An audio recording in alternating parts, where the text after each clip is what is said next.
मैं स्वानुभव में देख लूं, आत्मा स्वयं भगवान है। रविण जड़वीरम अनंत वर्णान दर्शन सावम भोक्षामि नियम सारम केवली श्रुत केवली भणिदम नम करो अनंत उत्कृष्ट दर्शन ज्ञान मैं जिन वीर को कहूँ नियम सार सुकेवली श्रुत केवली पर कथित को।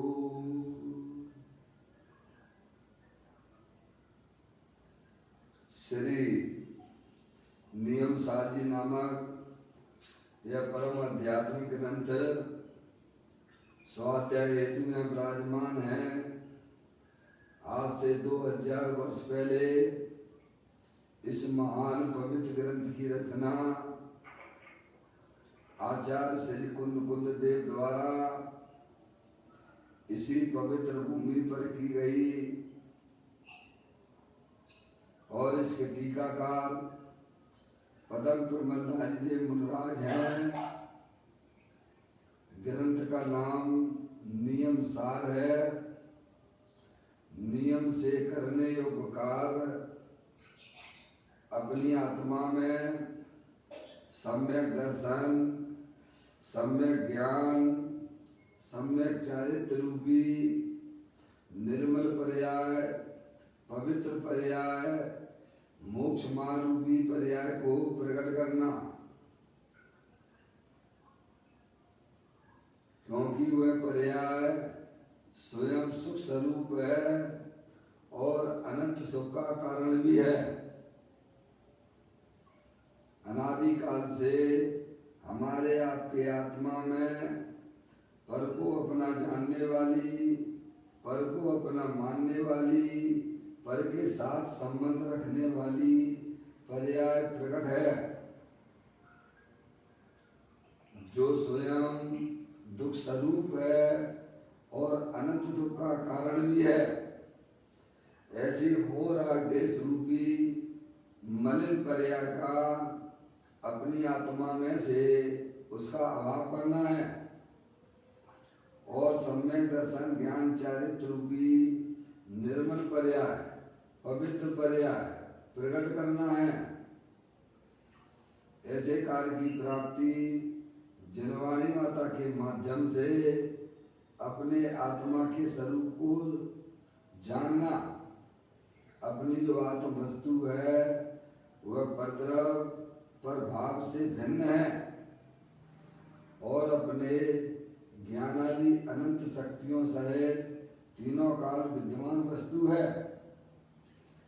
ऐसे ज्ञायक प्रभु परमात्मा को माँ जनवाणी माता के द्वारा उसका परिचय करके उसमें अपनापन स्थापित करके उसे ही निज रूप से जानकर शरीर रागादिक ये सब कर्म कृत वस्तुएं हैं।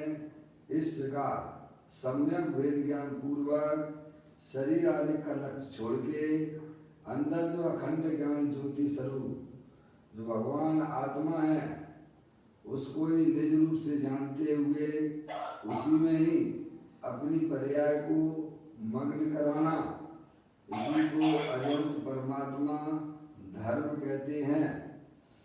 उसकी चर्चा आचार्य भगवंतों ने, मुनराजों ने एक एक गाथा, कलश और टीका के माध्यम से हमें अपने आत्म वस्तु स्वरूप को समझाया है। देखिएगा यहाँ पर विवाद चारित्र अधिकार नियम सारजी ग्रंथ का 4था अध्याय है। उसमें मुनराजों के 28 मूल गुणों की चर्चा इस अधिकार के अंतर्गत आई हुई है, जिसमें पंच महाव्रत और पंच समिति की चर्चा हम आपने पढ़ ली थी। अभी यहाँ पर गुप्ती का स्वरूप चल रहा है। मुनिराज की 3 गुप्ती का स्वरूप, व्यवहार गुप्ती का स्वरूप भी पढ़ा और निश्चय गुप्ती का स्वरूप भी हम आप यहाँ पढ़ रहे हैं।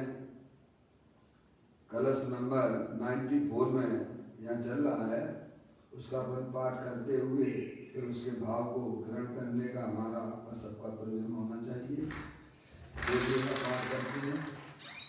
जो प्रशस्त व प्रशस्त वचन मन के समूह का करता त्याग, आत्मनिष्ठ रहता अशुद्ध अशुद्ध न रहत हो निष्पाप, चिंतामणि चिन्ह मात प्राप्त कर सदा अनंत चतुष्टय योग, पापारंभ दैन संयोग तिलक होता है जीवन मुक्त।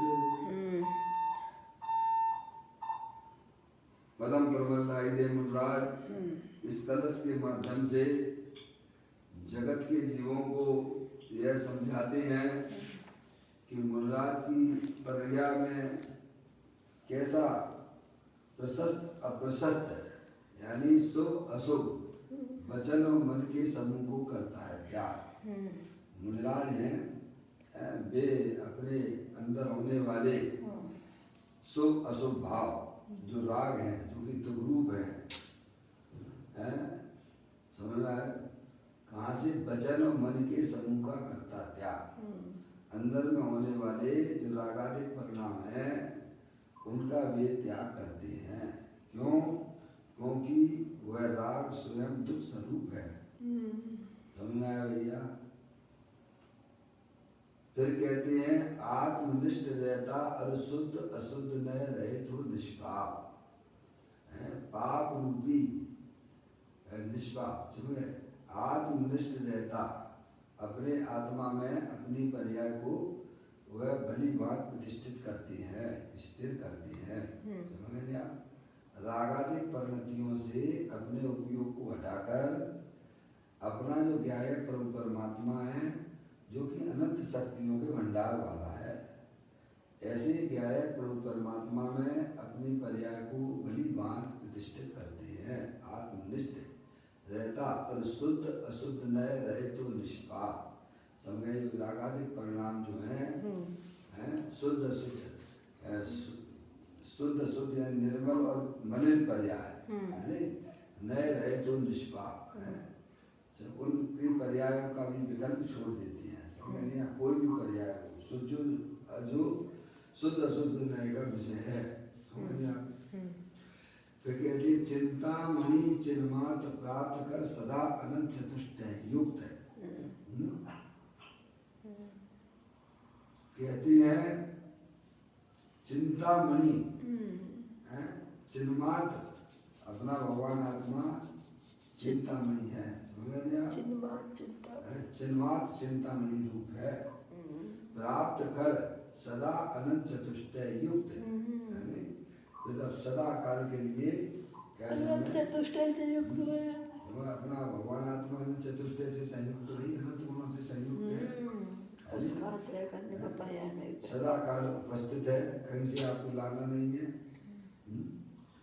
तो कहते हैं चैतन्य मां चिंतामणि को प्राप्त करके अनंत चतुष्टय आत्मक पने के साथ सर्वदा स्थित ऐसे जीवन मुक्ति को प्राप्त करता है। समझ नहीं आप? बात कितनी आई इस रस में कि मुनिराज अंदर में होने वाले मन वचन है, जो हमारी मन की चंचलता है, वो राग के कारण से है। समझ आई? मन में जो चंचलता हुआ करती है उसका मूल कारण क्या है? रागादिक परिणाम वे शुभ और अशुभ दो रूप से होते हैं। उनका मुनिराज त्याग करते हुए अंदर में जो अपना भगवान आत्मा जो कि अनंत शक्तियों सहित है, उसमें अपनी पर्याय को प्रतिष्ठित करते हैं और वे अल्प काल में मुक्ति रूपी लक्ष्यों को प्राप्त करते हैं। जीवन मुक्त हो जाती है उनकी पर्याय। समझ में आया? इस प्रकार की चर्चा इस कलश के माध्यम से यहाँ पर पदम परमलधारी के मुनिराज ने बताई है कि मुनिराज क्या करते हैं, उनका जीवन कैसा होता है। समझ में आया? इस प्रकार की चर्चा यहाँ ही हुई है। इसी के कलश के ऊपर पूज्य गुरुदेव श्री ने जो इस पर व्याख्यान किया है उसको अपनी चर्चा चल रही है प्रवचन चिंतामणि माध्यम से। देखो कल अपन ने इसको पढ़ा था, एक को पढ़ पाए थे। पेज नंबर 205 पर अपनी चर्चा है, पढ़ लेते हैं। देख ऊपर से ले लेते हैं, फिर अपन जहाँ अपन को चलना है चलते हैं। मुनिपना कैसा होता है? योगियों के तिलक मुनि कैसे होते हैं? पाप रूपी अठवी को जलाने में अग्नि समान ऐसे योगी तिलक मुनि शिरोमणि होते हैं। यहाँ मुनि उन्हें कहते हैं जो पुण्य पाप के विकल्प को जलाने में समर्थ है। क्या मुनिराज किसे कहते हैं? उनकी पर्याय में वह सामर्थ्य वह शक्ति प्रकट हो गई है जो पुण्य पाप को जलाने में समर्थ हैं। समझ गए? किसके द्वारा जलाते हैं? अपने आत्म ध्यान रूपी अग्नि के द्वारा। समझ गए?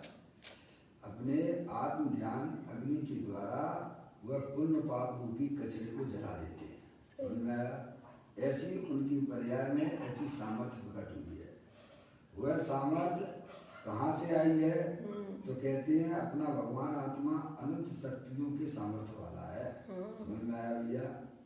उसको अपना जानने से, उसको अपना मानने से और उसका आश्रय लेने से पर्याय में होने वाले जो पुण्य पाप के परिणाम हैं उनको वह निज ध्यान अग्नि के द्वारा उसे जला देते हैं।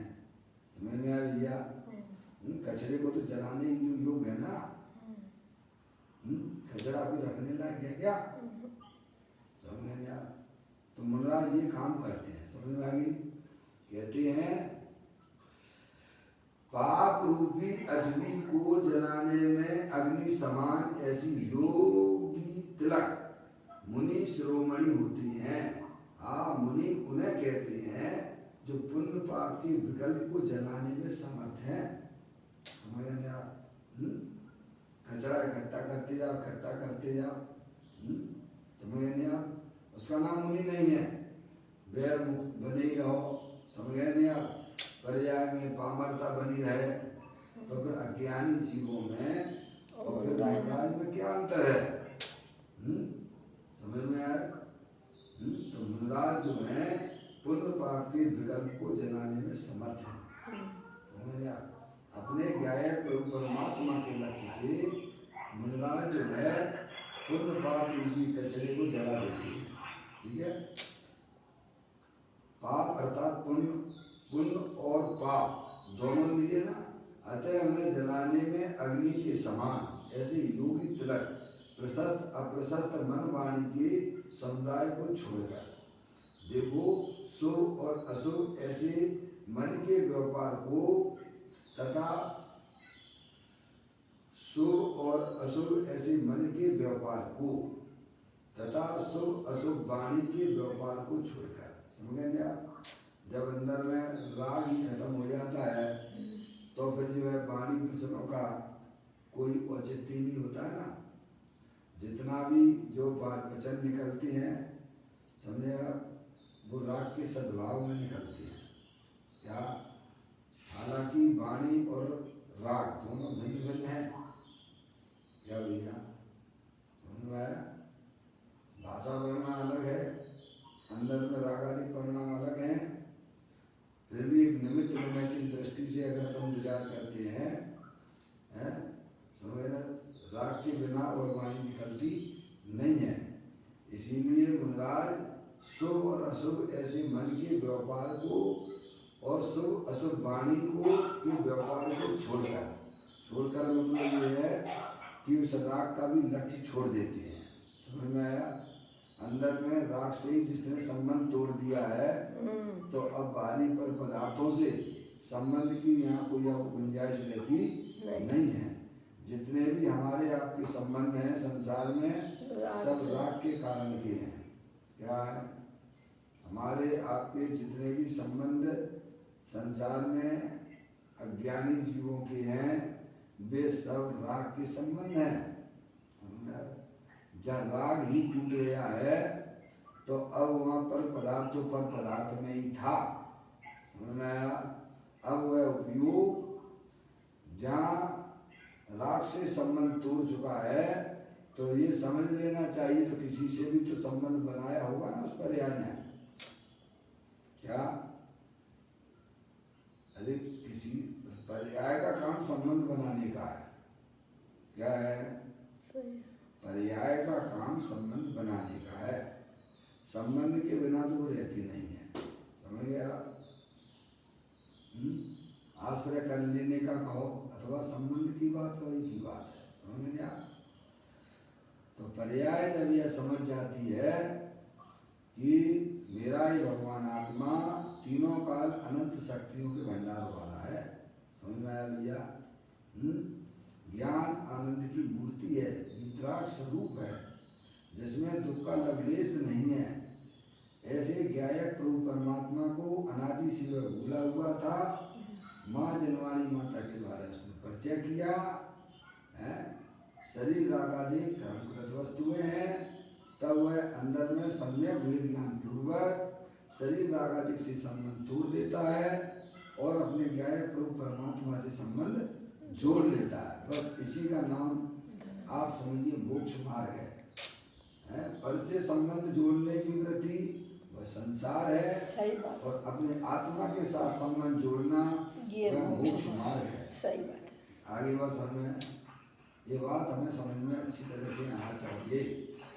जितना हो सके, जितनी जल्दी हो सके अंदर में सम्यक वेद ज्ञान की ज्योति जलाइए और उन रागादिक परिणतियों को है भाई साहब आप तोड़ते जाइए। उतना संसार आपका खत्म होता जाएगा, उतना आपकी पर्याय में आनंद भी आएगा। समझ में आया भैया? ये प्रोसेस आप कहीं भी कर सकते हो, उसे स्थान विशेष की कोई जरूरत नहीं होती है। समझ रहे हैं आप? ये कला है। क्या है? कला। क्या है ये? कला। मेरे आप कला 72 पुरुष की तामे दो सरदार, एक जीव की जीविका, एक जीव उद्धार। जीव की जीविका की भी चिंता नहीं करना। जीव की जीविका तो जो है आपके पुण्य की वजह से हो जाती है।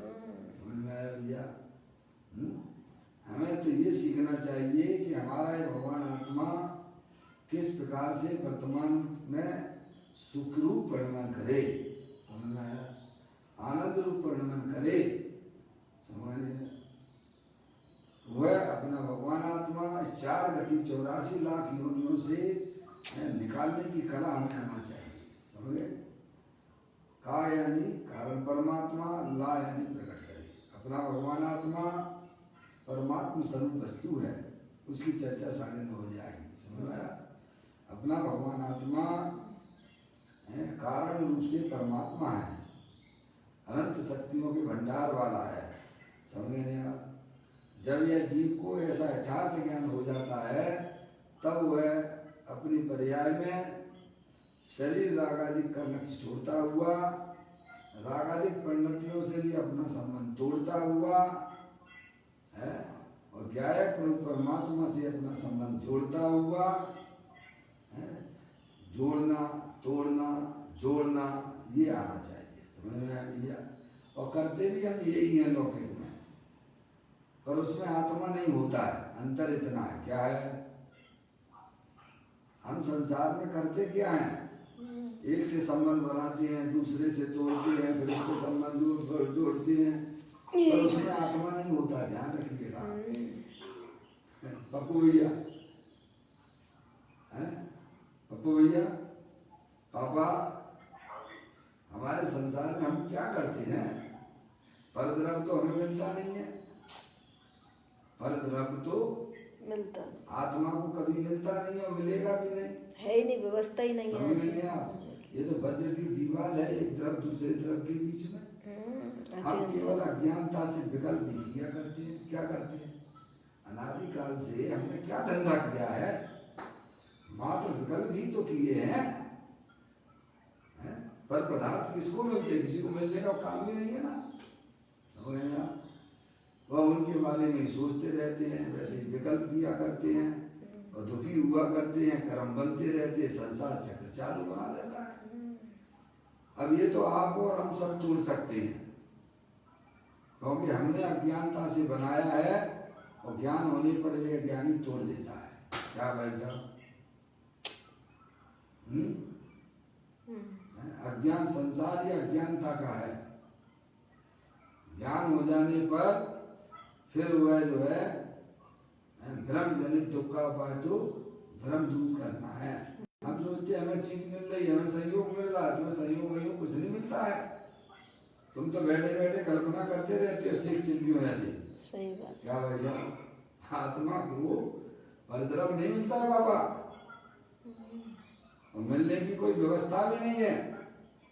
लोक के अंदर, विश्व के अंदर एक द्रव दूसरे द्रव को मिलता नहीं है, मिलेगा नहीं। हम तो मात्र कल्पना करते रहते हैं, इतने सहयोग, ऐसा पैसा इकट्ठा कर लो, फिर ऐसा करेंगे, फिर वो करेंगे, फिर ये करेंगे। क्या भाई साहब? बस उसी में अपने उपयोग को लगाया करते हैं। और मनुष्य पर्याय क्यों का समय जो अंदर जो जैसी व्यवस्था आपने बना के रखी थी, अन्य पर्यायों से लेके आए थे, वो वैसे के वैसे फिर लेके चले गए। भाई मिथ्या दृष्टि जीव है, अनादिकाल से अज्ञानता है। निगोदिया जीव भी अपने आप को शरीर रूप से देखता है और हम भी मानता है, और हम भी वही कर रहे हैं। अपने आप को शरीर रूप से देखते हैं, मानते हैं। तो अंदर से मेरे में और निगोदिया जीव में क्या अंतर है? कोई अंतर नहीं है। क्या मान्यता में कोई अंतर नहीं है ना। मान्यता तो निगोदी जैसी नहीं, बाद में हमारे पास में कोई भी शरीर हो चार गति वाला, जो निगोदिया जीव की मान्यता है कि मैं शरीर वाला हूँ, वैसी ही मान्यता हमारे पास में भी है। तो मनुष्य होकर भी निगोदिया हो। सही बात है। मान्यता की अपेक्षा तो हमारी वैसी की वैसी पड़ी हुई है। तो ज्ञानी कहते हैं अंदर से है भाई साहब, उस मान्यता जो झूठी है कि तुम मनुष्य नहीं हो, तुम चेत निसर भगवान आत्मा हो, अनंत शक्तियों के भंडार वाले हो। ऐसी अपनी मान्यता को ठीक कीजिए आप। ज्ञानी ने ये काम किया है। समझे आप? कहते हैं जिसका एक घड़ा सीधा लग गया, वो सारे घड़े उसके सीधे लग गए, और जिसका एक घड़ा उल्टा है, उसके सारे घड़े उल्टे लगने वाले हैं। समझे आप? तो यहाँ में यह समझाया जा रहा है, देखिए आप, शुभ और अशुभ। शुभ यानी कसायती मंद तालु परिणाम, अशुभ यानी संकलेश रूप परिणाम, हिंसा के, झूठ की, चोरी की, कुशील की, परिग्रह के, है भाई साहब, हास, रति, रति, शोक, भय, जुगुप्सा, स्त्री में, पुरुष में, नपुंसक में, क्या इन एक सब कसाए हैं। और मुनराज ने आत्मस्वरूप और पर की व्यवस्था को समझ लिया है, तो वे जो है पर से संबंध तोड़ देते हैं।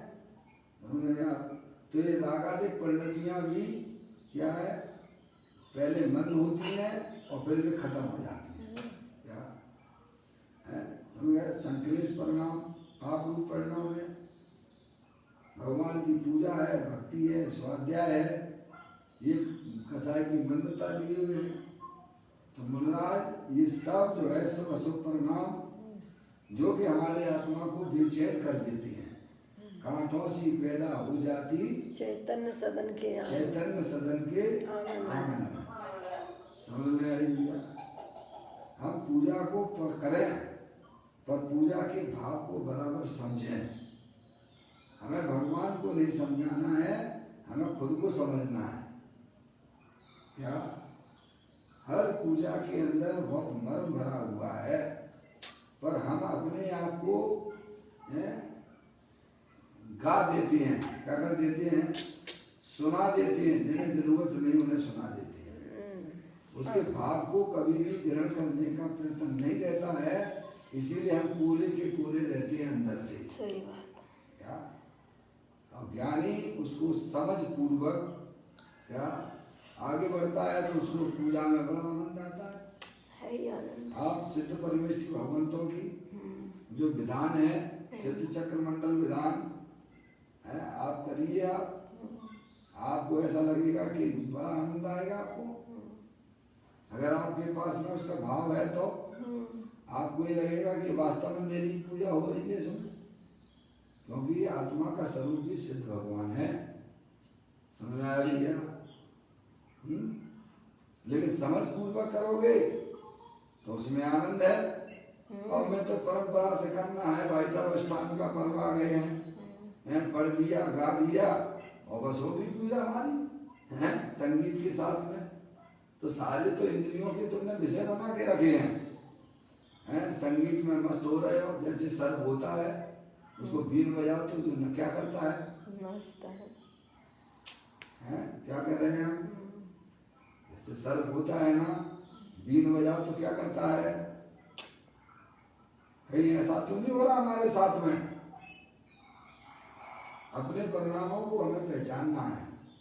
मुनराजों ने पहचान के उन रागादिक परिणामों को शुभ अशुभ परिणाम जो कि दुख रूप है, पराश्रित भाव है, उनको पहचान कर उनका उन्होंने त्याग किया है और अपना भगवान आत्मा जो तीनों का विद्वान वस्तु है, सिद्ध की सामर्थ्य वाला है, उसका उन्होंने आश्रय लिया है।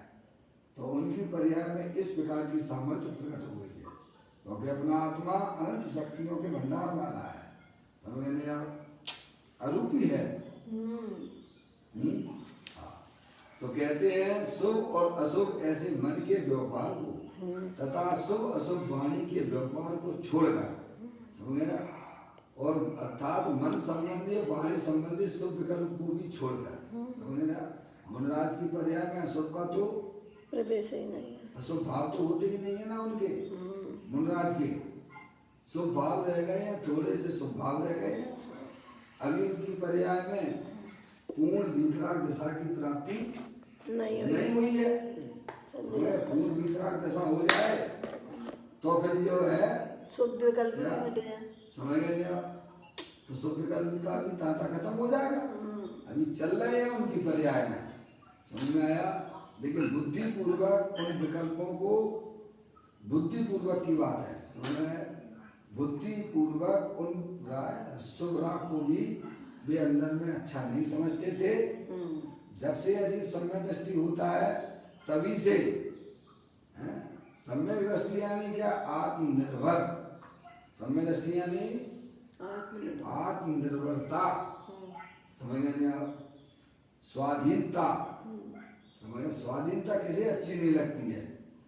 पराधीनता तो हमेशा बेकार ही रही है ना, दुख रूपी रही है ना। भगवान हमारा कल्याण कर देंगे, ये क्या है? स्वाधीनता है कि पराधीनता है? अरे बोलो। पराधीनता है। भगवान जिसकी ऐसी अंदर में मान्यता है कि भगवान हमारा कल्याण कर देंगे, वह स्वाधीनता है कि उसमें पराधीनता है? पराधीनता है। मोसी समझिए, अगर हमारी अंदर में ऐसी मान्यता है भगवान हमारा कल्याण कर देंगे, तो भाई साहब आपका कल्याण कभी नहीं होने वाला है, कभी नहीं होने वाला है। क्या? क्यों? भगवान किसी का कल्याण करते नहीं है। एक तरफ दूसरे तरफ का इस विश्व व्यवस्था में कुछ कर नहीं सकता है, समझ नहीं आप?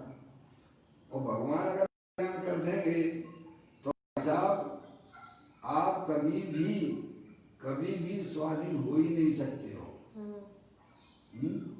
तो मैं यार, क्योंकि अब तो सब जो है भगवान के हाथों है, सब आपने डोर जो है किसके हाथों छोड़ दी है? भगवान। तो भगवान की तो आपको गुलामी करना ही पड़ेगी एटलीस्ट। क्या? तो स्वाधीनता कहाँ है उसमें? भगवान तो मार्ग बताने वाले हैं। क्या? भगवान कहते हैं कि तुम हमारी तरफ ना देखो, तुम्हारा भगवान आत्मा भी हमारे जैसा ही है, तुम में और हम में बिल्कुल भी कोई अंतर नहीं है। तुम शरीर को मत देखिएगा, क्या कहा? तुम शरीर से अपने आप को मत देखो। अंदर में होने वाले रागादिक परिणाम संसार अवस्था में होते अवश्य हैं, पर वे राग के परिणाम तुम्हारे आत्मा के अंदर प्रवेश नहीं करती हैं। हाँ भाई, इसीलिए उस राग की भी रुचि छोड़ दीजिए आप।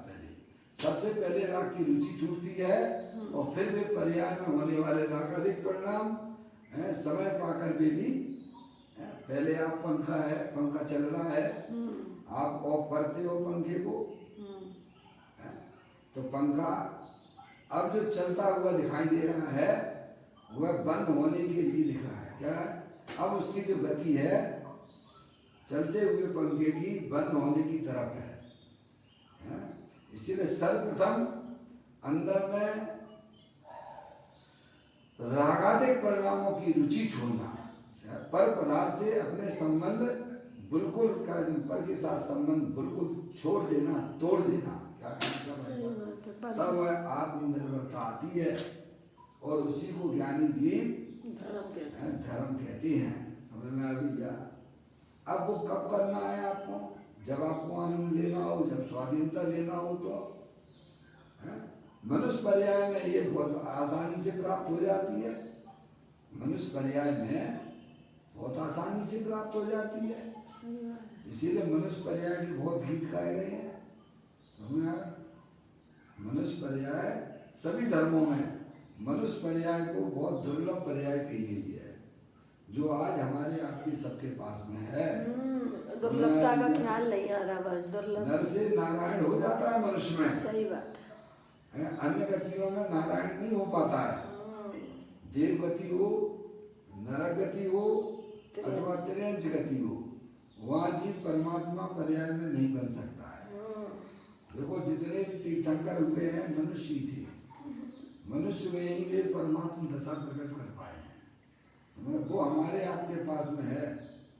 हमें सोचना चाहिए क्या कि ज्ञानी क्या करते हैं, किस प्रकार से अपनी आत्मा के साथ संबंध बनाते हैं, किस प्रकार से पर के साथ संबंध तोड़ देते हैं। अरे पर तो पर नहीं है ना, कौन पर हमारे आत्मा में आ गया? जब ज्ञानी कहते हैं कि राग के परिणाम भी तुम्हारे आत्मा में नहीं आते, तो पर पदार्थ कहां से आ जाएगा भाई? और हमारे पास में वस्तु स्वरूप का यथार्थ ज्ञान न होने से अंदर में पर्याय में चिंतन विचार की धारा न होने से हम पराधीन बने रहते हैं। समझ में आ रही है? तो मुनराज तो शुभ अशुभ ऐसे मन के व्यापार को अथवा शुभ अशुभ वाणी के व्यापार को छोड़कर, अर्थात मन संबंधी और वाणी संबंधी शुभ विकल्प को भी छोड़कर। क्या बहुत बढ़िया चर्चा जब यह वाणी की आई थी कि किसको उपदेश दें। अब बताओ किसको दें? हम अकेले बैठे हुए हैं यहाँ पर चुपचाप शांति से, अब मैं किससे बोलूं, किससे बात करूं? अरे घर में आप अकेले हो हैं, अब क्या करोगे आप? आपके क्या बोलोगे आप? मौसी घर में अकेले हो आप, कोई भी नहीं है, तो अब आपकी वाणी कैसी होगी?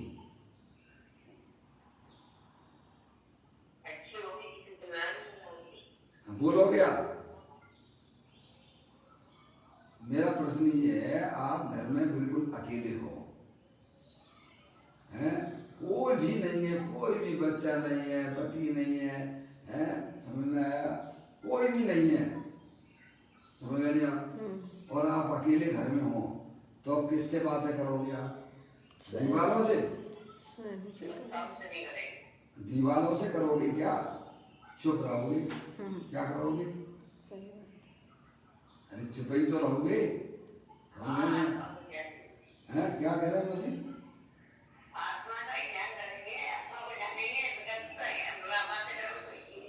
हाँ, तो फिर विकल्प भी शांत हो गए कि नहीं हो गए? क्या अब तो फिर बोलने का भाव हुआ आपको? क्या नहीं होगा? जब कोई है ही नहीं है घर में, तो मैं किससे बातें करें? तो मोबाइल उठाओ, क्या करना? तो ये तो तुम बेकार के काम बनने बैठे गए। क्या कहा? तो मैं तो सिद्ध भगवान जैसे अनुभव करना चाहिए था। इतना पुण्य का उदय तुम्हारे पास में आ गया है कि तुम्हें कोई छेड़खानी करने वाला नहीं है। अब हम उसका दुरुपयोग करते हैं। क्या करते हैं? या तो टीवी चालू कर लेंगे या फिर दूसरों की का सब कुछ नहीं, चलो भैया अब दूसरों की प्रवचन ही सुन लो। क्या करो हैं? ये तो आप गलत काम करते हो। तो क्या करें फिर? क्या करें? सिद्ध भगवान जैसे अनुभव करो। आत्मा के जानकारी न होने पर यह जीव नाना प्रकार के विकल्पों को उठाकर अपना वर्तमान समय बिगाड़ लेता है।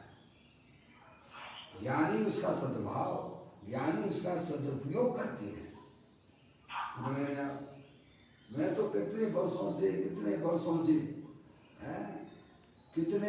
से मैं समझ लो आप, जब विशुद्धि वहाँ उधर पढ़ती थी, स्कूल में पढ़ती थी छोटी क्लास में, तब मैं सोचता था उसको जब कभी लेने जाना पड़ता था, आधा घंटे पहले पहुँच गए तो मुझे इतना आनंद आता था कि अब देखो ये है जिंदगी, इसका नाम जिंदगी है।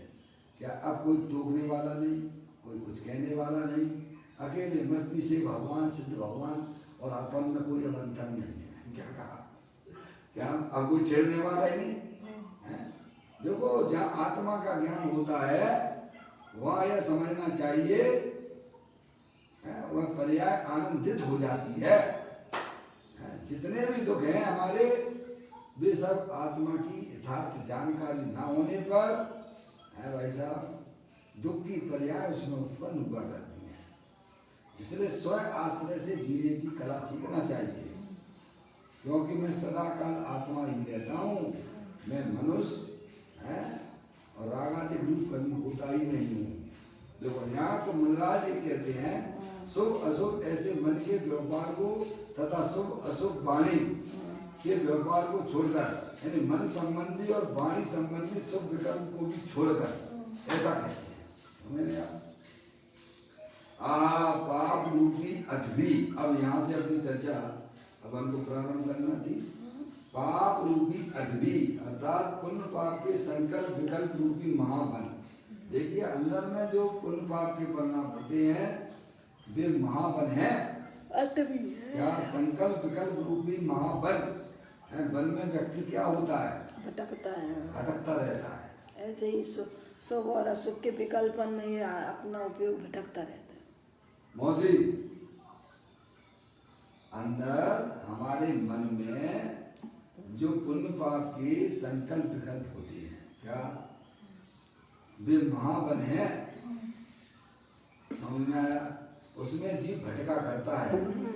क्या है? ये भाव मरण, ये भाव कर्म सदियों से करता आया है। समझ में आया भैया? पापा क्या कहा? पुण्य पाप के संकल्प विकल्प रूपी महाबन है। समझ गए? हम तो शहर में रह रहे हैं। अरे तुम कहाँ रह रहे हो शहर में? हैं? कौन से शहर में रह रहे हो? हैं? अभी भिंड में हो तो भिंड में, और फिर दूसरी जगह पैदा हो गए तो फिर कहाँ के हो गए? वहाँ के हो गए। अब हिंदुस्तान में पैदा तो हिंदुस्तान ही, पाकिस्तान में नाम अनेक धराए, हम तो निकर आए। समझ में आया भैया? पर ब्रह्म तो बहुत दुख। निरंतर हम संकल्प विकल्पों में ही तो घूमा करते हैं, और क्या क्या करते हैं? 24 घंटा हमारा उपयोग कहाँ लगा रहता है? इन्हीं संकल्प विकल्प कहाँ लगा रहता है? तो कहते महाबन, पुण्य पाप के संकल्प विकल्प रूपी महाबन, और उसे जलाने में अग्नि के समान मुनि होते हैं। समझे? अंदर में होने वाले जो शुभ शुभ परिणाम है उनको मुनराज जो है आग लगा देते हैं, महाबन में आग लगा देते हैं। क्या समझना है? ये करते हैं मुनराज, हमें लगते हैं हमें तो उन्हीं में आनंद आता है। एक राग मन में पैदा कर लिया, वही के संकल्प इच्छा के अनुसार काम हो जाए है भाई साहब, तो हमको अच्छा लगता है। और हमारे विरुद्ध इच्छा के विरुद्ध कोई काम हो गया तो बस हिंदुस्तान पाकिस्तान हो जाता है। हाल ही में हिंदुस्तान पाकिस्तान चल रहा है, घर घर में हिंदुस्तान पाकिस्तान हो रहा है। आत्मा की भान के बिना सब ऐसे ही होने वाला है। पुण्य पाप के संकल्प विकल्प रूपी महावन और उसे जलाने में अग्नि के समान नहीं होती है। और वो स्वरूप के अत्यंत आनंद में रहने वाले ऐसे मुनि शिरोमणि पुण्य पाप के वन को जलाकर राख कर देते हैं। क्या कर देते हैं? सम्यक वेद ज्ञान के द्वारा पुण्य पाप की होली जलाते हैं। समझ गया? मुनि बोलते नहीं, आप भजन में बोलते हो, होली खेले मुनराज शिखर बनु में रे अकेले बनु में मधुबनु में मधुबनु में आज मची रे होली मधुबनु में। पुण्य पाप की होली को पुण्य पाप रूपी कचड़े को जलाकर अंदर में अपनी अत्यंत आनंद स्वरूप भगवान आत्मा चैतन्य गुफा में मुनिवर बसते अनंत गुणों में केली करते हैं मुन्ना। पुण्य पाप रूपी होली को जलाकर राख को जलाकर अंदर में अपना जो त्रिकाले ध्रुव भगवान आत्मा जो अनंत शक्तियों के भंडार वाला है, ऐसे सुख स्वरूप आनंद स्वरूप भगवान आत्मा में मस्ती करते हैं। वो चीज हमारे पास में भी है, चिंता मत करना, पर हमें उसका ज्ञान ही नहीं करते। हम ज्ञान नहीं करते तो उसमें विचार ही नहीं करते हैं, इसीलिए हम जो के त्यों बने रहते हैं। क्या कहा? कोई पर्याय में कोई परिवर्तन नहीं आता है। मौसी, हम सुनते हैं पर विचार नहीं करते हैं। विचार करते तो जैसा विचार करना चाहिए वैसे विचार को पावर नहीं मिल पाता है। समझ में? पावर नहीं मिल पाता भाई। क्यों नहीं मिल पाता है? क्योंकि हम विचार को गति प्रदान करें। हमारी गति तो जो है धर्म के नाम पर भी बैरमुखी बनी रहती है। ये सुन लें, वो सुन लें, इनका भी सुन लें, उनका भी सुन लें। क्या? अरे भाई साहब, आपके पास में इतनी बुद्धि है, आप आचार्य भगवंतों को पढ़िए। किनको पढ़िए? आचार्य भगवंतों को पढ़िए। आपको अपना उपयोग इधर उधर लाने की कोई जरूरत नहीं है। समझ में आया भैया? हमारे शास्त्र जो हैं भाई साहब इतनी सरल भाषा में ज्ञानियों ने हमें समझा दिए हैं, और हमारे महान पुण्य की वजह से पूज्य गुरुदेव श्री मिल गए हैं। सही बात। समझ में आया? पूज्य गुरुदेव श्री कभी भी आचार्य मुनिराजों की लाइन से हटके बात नहीं की उन्होंने, कभी भी नहीं की है। अब ऐसे महान पुण्य की वजह से मिल गए हैं भाई साहब, आपकी भाषा में समझाने वाले मिल गए हैं, तो भी हम उस पर नहीं चले तो भाई साहब इसका आप किसको कहें? पंडित टोडरमल जी साहब तो यही कहते हैं, जैसे कोई दरिद्री को चिंतामणि रतन के दर्शन कराएं और अगर ना करे तो उसके अभाव की महिमा हमसे नहीं कही जा सकती है। कोड़ी को अमृत पान कराएं और वो अमृत पान ना करे तो उसके अभाव की महिमा हमसे नहीं कही जाती है।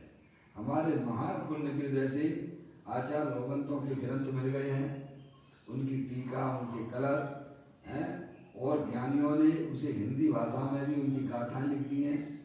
आपके डॉक्टर पंचन भारत जी हैं, कितना सुंदर तरीके से कैसा में एक कैसा में समझ नहीं आप। और भी हैं विद्वान, उन्होंने हिंदी में प्राकृत भाषा को हिंदी में कर दिया, संस्कृत को हिंदी में कर दिया। पूज्य गुरुदेव श्री ने एक शब्द का अर्थ खुद के बता दिया है। ये तो महान पुण्य का और यही समझा जाएगा से। अब तो मैं तो केवल सारे निमित्त जितने बढ़िया मिल गए हैं तो भी हम अपने उपयोग को भटकाते फिरते हैं। सही बात है। श्रीमद राजचंद्र जी कहते हैं जितना आप पराश्रय होंगे धर्म के नाम पे उतना आपकी मन की गति धीमी हो जाएगी। क्या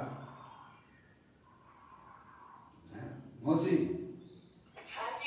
जितना पर का आश्रय लोगे धर्म के नाम पर उतना मन की गति धीमी पड़ती है। स्वभावलंबन लीजिए, स्वभावलंबन। ये समझिए कि अभी हमारे ऊपर बहुत बड़ी आपदा आने वाली है। अभी बताते हैं कि कोरोना वायरस, चलो कोरोना वायरस तो चल ही रहा है, एक दूसरा वायरस और आ रहा है पीछे से। क्या कह रहे हैं? अरे अब तो ऐसा ही होने वाला है ना, एक हुंडा अब सतपुड़ी काल चल रहा है भाई साहब, आप थोड़ा ध्यान तो करिए, आने वाला समय क्या अच्छा होगा क्या? विकराल आएगा। किधर जा रहे हो? राज की तरफ जा रहे हैं। अरे किधर जा रहे हो? हैं? अभी महावीर भगवान को गए हुए मात्र 2600 वर्ष ही तो हुए है ना, और ये पंचम काल तो भाई साहब 21,000 वर्ष का होता है। उसमें से 21,000 में से है भाई साहब आपके 2600 निकाल लीजिएगा, कुछ कितने बचे इधर भैया?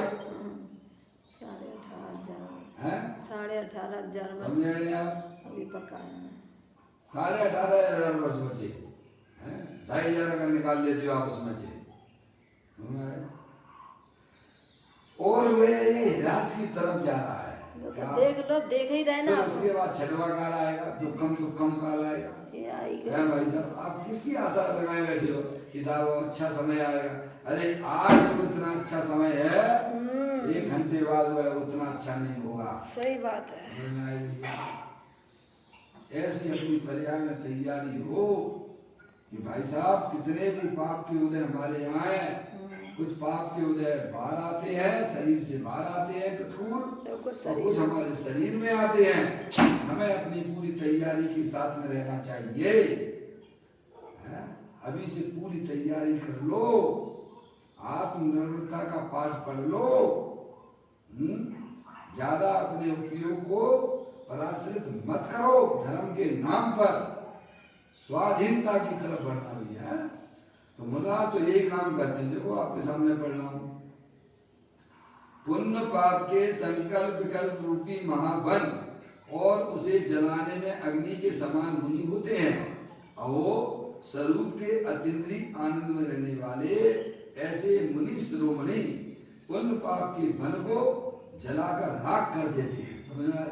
देखो अंदर कलश में है ना कि मुनि को योगी तिलक कहा है ना, योगी तिलक अर्थात योगी में भी शिरोमणि, समझ? योगियों में भी शिरोमणि। योगी तो मुनराज को कहिए, ये तो उनके भी शिरोमणि है।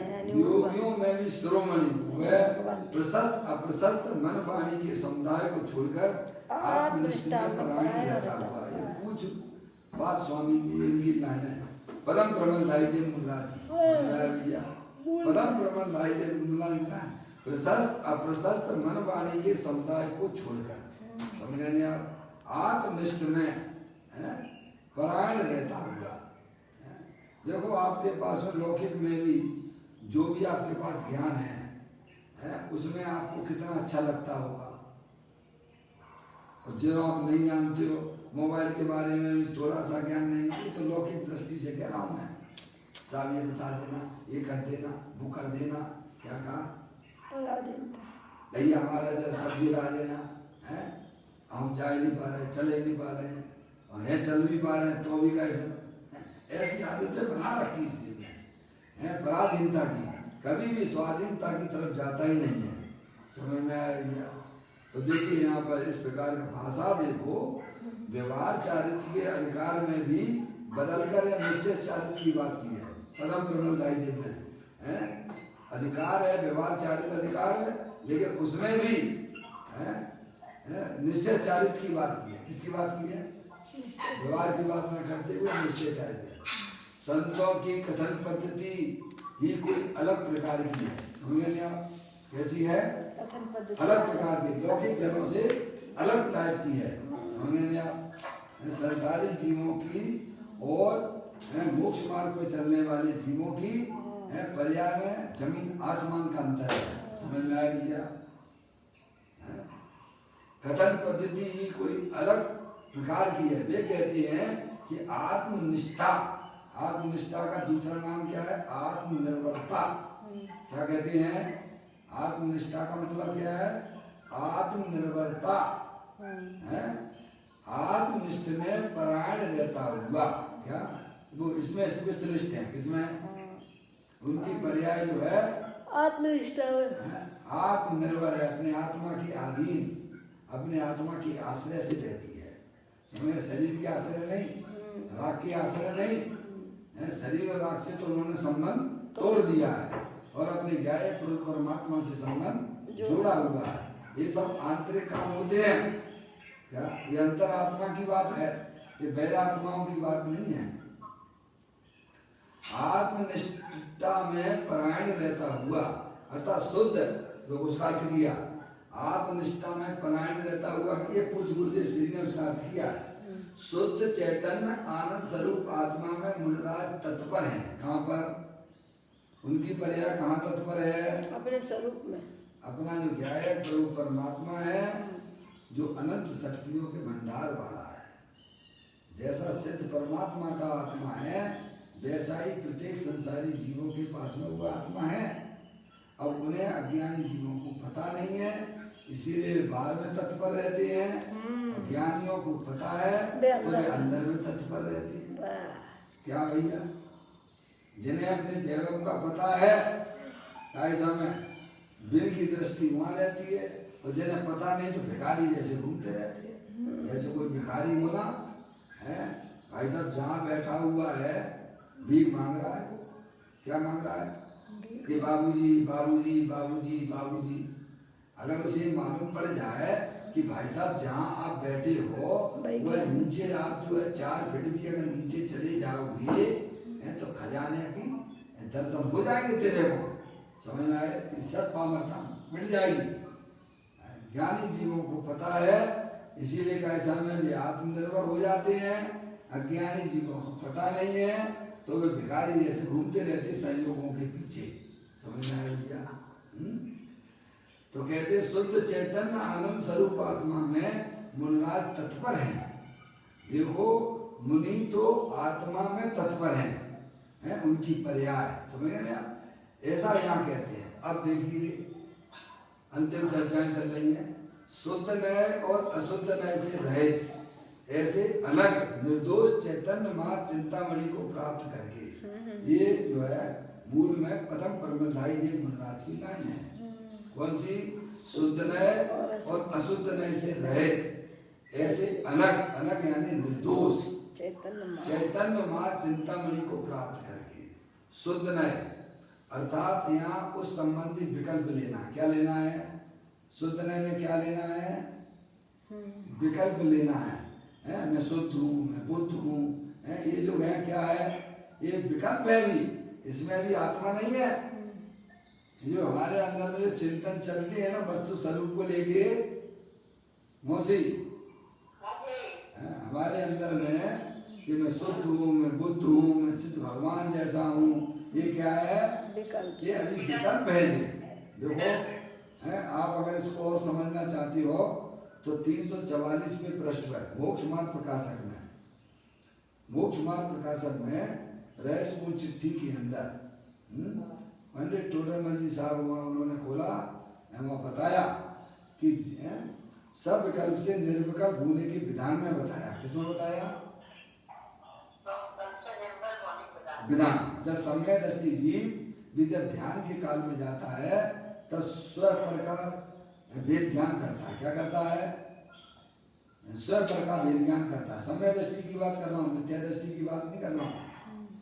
समय दृष्टि भी जब अपने स्वभाव में रमण करने के लिए, ध्यान करने के लिए जाता है तो सर्वप्रथम वह स्व पर का विकल्प करता है। द्रव कर्म भाव कर्म नो कर्म से रहे, मैं तो चेतन ईश्वर भगवान आत्मा हूँ। इस स्व पर के विकल्प होते हैं। क्या? फिर पर के विकल्प तो छूट जाते हैं, फिर आत्म संबंधी विकल्प होते हैं। कौन से होते हैं? आप उसे पढ़ेंगे तो आपको ये जो भाषा मिलेगी वहां पर। अपने आत्मा के संबंध में विकल्प करता है। कैसे विकल्प करता है? कि मैं शुद्ध हूँ, मैं सिद्ध के समान शुद्ध हूँ, मैं अनंत शक्तियों के भंडार वाला हूँ, मैं बुद्ध हूँ। इस प्रकार के आत्म विकल्प करता है। तो पर के विकल्प तो छूट गए पहले प्रारंभ में, स्व पर के विकल्प करता है, फिर पर के विकल्प छूट जाते हैं, फिर आत्म संबंधी विकल्प करता है। उस विकल्प को यहाँ शुद्ध नहीं कहा है। क्या कहा? हाँ देखिए आप आप अगर समय साल में चले जाओगे तो शुद्ध नहीं, तो उसे कहा है अपने त्रिकाले तो भगवान आत्मा को जानने का नाम शुद्ध नहीं है। क्या भाई साहब है? देखो आप शब्दों में मत चैटिएगा, प्रसंग बस उसका किस रूप में लिया गया है वो आपको आना चाहिए। समझ रहे आप? यहाँ उनको शुद्ध नहीं उसे कहा गया है जो आत्म संबंधित विकल्पों को शुद्ध नहीं कहा गया है? और पर संबंधी विकल्पों को अशुद्ध है। देखिए आप वो यहाँ बताया जा रहा है। देखिए आप तब वे वहां पे कहते हैं उस ध्यान के काल में फिर स्वयं के संबंध में विकल्प करता है, मैं शुद्ध हूँ, मैं निरंजन हूँ, मैं अनंत शक्तियों के भंडार वाला हूँ। ये आत्म सन्मुख वाले विकल्प हैं, लेकिन इसमें भी आत्मा की अनुभूति नहीं है। क्या कहा? पर अंदर में मन जो है प्रफुल्लित हो जाता है। क्या हो जाता है? जैसे पानी का अपन जाते हैं, पानी का भंडार रास्ते में कहीं मिलता है ना, तो अपन को लगता है ठंडी ठंडी हवा, यहाँ कहीं पानी का बहुत बड़ा समुदाय है। क्या लगता है? सही बात। ये ठंडी ठंडी हवा यहाँ कैसे आ रही है? अपन अनुमान लगा लेते हैं कि यहाँ पर जो है पानी का बहुत बड़ा भंडार होगा पास में, समझे? लेकिन अभी पानी के भंडार के पास पहुंचे नहीं हो, तभी उसी ठंडी ठंडी हवा चलने लगती है। दूर से ही ठंडी। ऐसे ही जो स्वयं संबंधित विकल्प होती हैं, अभी वहाँ आत्मानुभूति नहीं है, लेकिन मानसिक आनंद की प्राप्ति होने लग जाती, तरंगें उठने लगती हैं। समझ गया? और फिर जिस वस्तु का जो विकल्प चल रहे थे, स्व के विकल्प चल रहे थे, वे विकल्प भी धीरे धीरे स्थूल से सूक्ष्म होते चले जाते हैं, और जिसका वह विकल्प कर रहा था वह चिन्मात्र स्वरूप भासने लग जाता है। समझ में आया भैया? उसको कहते हैं आत्मानुभूति। तो यहाँ कहते हैं शुद्ध नय और अशुद्ध नय है। देखिएगा तो कहा उन्होंने राग पर्याय स्वभाव में है ऐसा विकल्प इन दोनों शुद्ध नय और अशुद्ध नय के विकल्प से रहे, ऐसा अनग और निर्दोष अनग, पुण्य और पाप दोनों तो विकल्प से रहे, ऐसे अनग निर्दोष चैतन्य मात्र चिंतामणि को प्राप्त करके चैतन्य स्वरूप भगवान आत्मा चिंतामणि रतन है। क्या? अपना भगवान आत्मा रतन है, क्योंकि उसमें जितनी एकाग्रता होती है उतनी शांति और आनंद प्राप्त होता है। क्या कह रहे? आप अपनी पर्याय को उपयोग को जितना आप अपने क्या है परमात्मा के पास ले जाओगे उतना पर्याय में शांति मिलती है, सुख मिलता है। और जितने अपनी आत्मा से दूर बने रहोगे उतना पर्याय में दुख की पर्याय होती है, जो कि संसार चक्र है। और ज्ञानी कितनी और भावों को शब्दों के द्वारा क्या बताएं? क्या भैया जो समझदार होते हैं गौतम बर्धर जैसे समझ जाते हैं, भगवान का इशारा समझ जाते हैं। कोई पानी की जरूरत है क्या? अरे बोलो नहीं है? अरे वो गौतम थे ना, इंद्रभूति है, उन्हें कोई भाषा की जरूरत पड़ी थी क्या? समझ गए कि नहीं समझ गए? हमें तो सब चीजें मिल रही हैं, समझाने वाले भी मिल रहे हैं। हमारा तो इतना महान पुण्य का उदय है, भगवान भी विराजमान है, उनसे समझ लो भाई साहब। उनसे समझ में नहीं आता तो जो ज्ञानी समझा रहे उससे समझ लीजिएगा। शब्दों की तरह उन्हें तो शब्द भी नहीं मिले थे सुनने को, यहाँ तो सब बता रहे हैं आपको। कहते हैं भैया जितनी एकाग्रता होती है उतनी शांति और आनंद प्राप्त होता है। कहाँ होता है? पर्याय में होता है। समझ गए? शांति किसको चाहिए? द्रव्य को चाहिए कि पर्याय को चाहिए? पर्याय को चाहिए। मम्मी शांति किसको चाहिए? द्रव्य को चाहिए कि पर्याय को चाहिए? पर्याय को चाहिए। तो अपना भगवान आत्मा स्वयं सुख शांति का भंडार है, उसके पास में जाओगे तो भाई साहब आपको सुख शांति मिल जाएगी। और बाहर भटकते रहोगे तो पर्याय में दुख की पर्याय चलती रहेंगी, जो हमारे संसार का कारण हुआ करती हैं। समझ में आया? क्योंकि जितना अरे कुएं के अंदर तो अथाह पानी भरा हुआ है। सही बात है। जितना आप जैसा बर्तन डालोगे वैसा पानी भर के आएगा। समझे ना? आप जितनी जितनी अपनी पर्याय को सम्यकता प्रदान करते हुए अपने ज्ञाय प्रभु परमात्मा के पास में जितना नजदीक आते जाओगे भाई साहब उतनी आपकी पर्याय में शांति आने वाली है। यही मार्ग है सुखी होने का।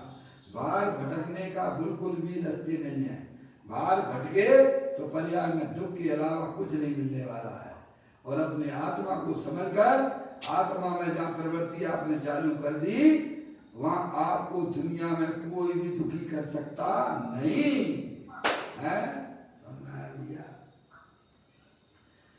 कहते हैं जितनी एकाग्रता होती है उतनी शांति और आनंद प्राप्त होता है। अरे ऐसा चिंतामणि रतन भगवान आत्मा है तो भी उसे अज्ञानी जीव ने पामर रूप से माना। क्या? अरे साहब मेरे पास तो कुछ नहीं, मैं तो बिल्कुल खाली हूँ। पंडित साहब आपके पास तो बहुत कुछ है। कहाँ देखता है? अरे सबके पास है भाई साहब, सब शांति के भंडार है भाई। हम में और तुम में कोई अंतर नहीं है। समझ में आया? सिद्ध भगवान कहते कि तुम में हम में कोई अंतर नहीं है। समझ में आया? अंतर देख रहे मैं वह हूँ जो है भगवान, जो मैं हूँ वह है भगवान। अंतर यही तो ऊपर का अंतर है। अंदर में तो कोई अंतर नहीं है भाई साहब। कहते हैं चिंतामणि रतन भगवान आत्मा है तो भी उसे अज्ञानी जीव ने पामर रूप से मान रखा है। मैं तो दुखी हूँ, मेरे पास तो कुछ भी नहीं है। संयोगों को देखता है और अपने आप को पामर देखता है। समझ आया? जो जीव उलसित होकर, क्या कह रहे हैं, ये खास बात है, जो अपने भगवान आत्मा की बात है उन्होंने कहा कि नहीं पद्मनंदी पंचविंशति का है जो अपने भगवान आत्मा की बात है प्रसन्न चित्त से सुनता है निकट भव्य वह जीव निकट भव्य है। अरे अभी आत्मा का अनुभव नहीं हुआ है लेकिन उसे अपनी आत्मा की बातों में मन उलसित बना रहता है। क्या भाई साहब? वो अल्प काल में केवल ज्ञान की पर्याय लाने वाला है। वैसे भी कहते हैं भाई साहब आप घर से निकलो किसी को विदा करो तो रोते हुए विदा नहीं करना। मौसी करते हो विदा क्या? रोते रोते जाओगे तो मरे की खबर लाओगे। हाँ, और ऐसे बेमन से अपने आत्मा के पास जाओगे तो तुम्हें आत्मा नहीं मिलने वाला है। उलसित मन होना चाहिए। क्या होना चाहिए हमारा मन? ओह मैं कितना सुंदर काम कर रहा हूँ, जो अनादिकाल से मैंने उससे नहीं मिला हूँ, आज मैं उससे मिलने जा रहा हूँ। क्या भाई साहब? ज्ञानियों का मन तो ऐसा होता है, समझ गए ना? जैसे आपको प्रधानमंत्री से मिलना हो, हैं? आपको बुलाया गया हो टाइम पे तो आप कैसे जाती हो? अरे बोलो। भूले हैं? भगवान के मंदिर में भी दर्शन करने जाते हो तो कैसे जाते हो? हैं? जब परमात्मा के प्रति हमारा इतना उलसित मन होता है तो अपने भगवान आत्मा के लिए कैसा होना चाहिए हमारा मन? बोलिए। तो कहते हैं जो जीव उलसित होकर शुभ और अशुभ भाव में रुक गया है, क्या रुक गया है? उसी को अच्छा समझता है, नागालिक परिणामों को अच्छा समझ। हमारा मन तो जो किसमें उलसित होता है?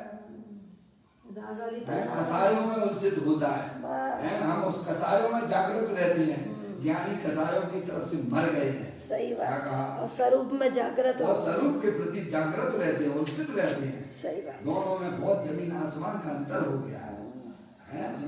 अज्ञानी जीव पर पदार्थ और रागादिक परिणतियों में उलसित रहते हैं और ज्ञानी उनकी तरफ से मर गए हैं, स्वरूप वे अपने ज्ञाय प्रभु परमात्मा की तरफ उलसित रहते हैं। इतना अंतर है ज्ञानी और अज्ञानी, जमीन आसमान का अंतर हो गया है। कहते हैं जो जीव उलसित होकर शुभ अशुभ भाव में रुक गया है उसे आत्म रूपी चिंतामणि रतन की महिमा नहीं है। समझ में आ भैया?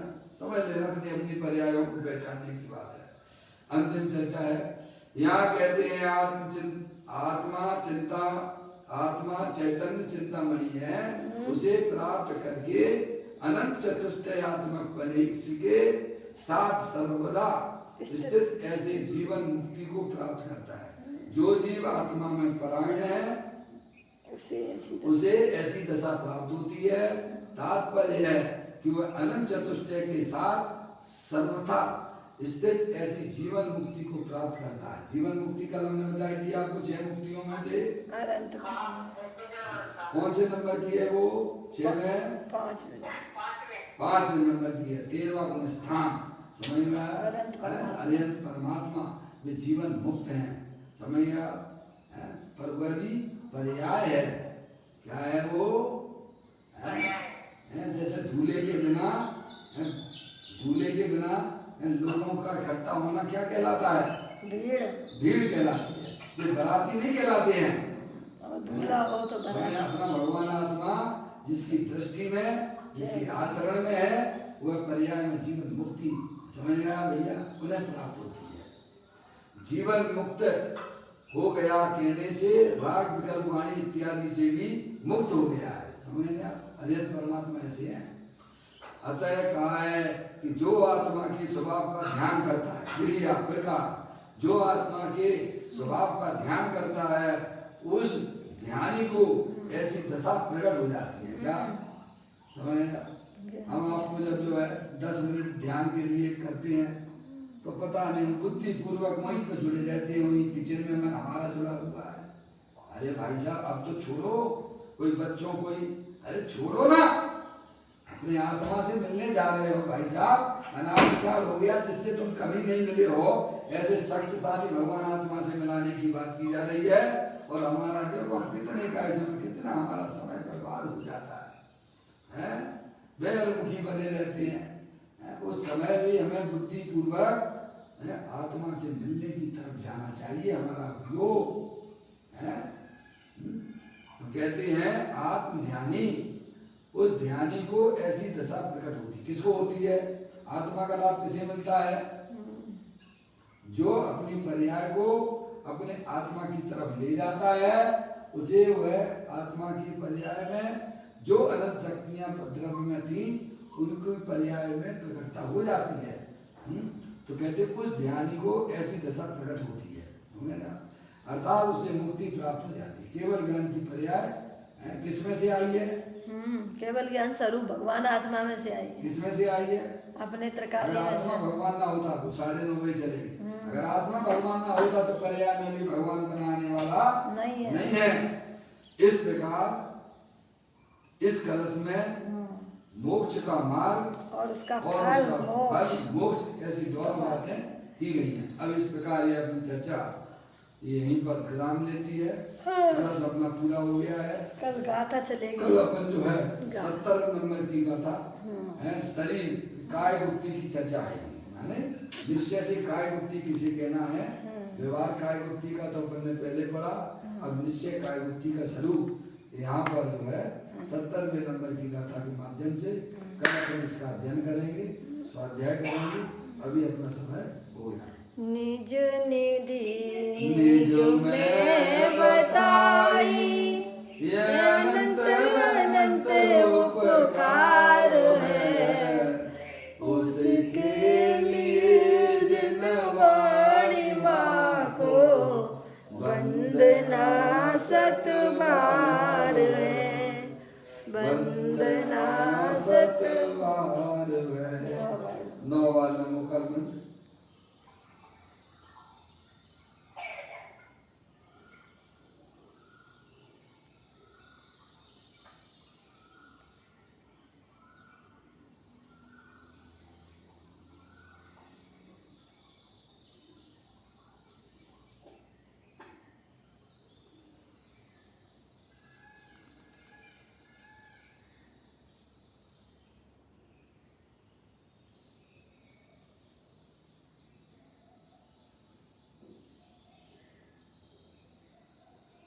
गुरुद्वासांग जनवाणी माता की जय। महान जय धर्म की जय। सभी साधन में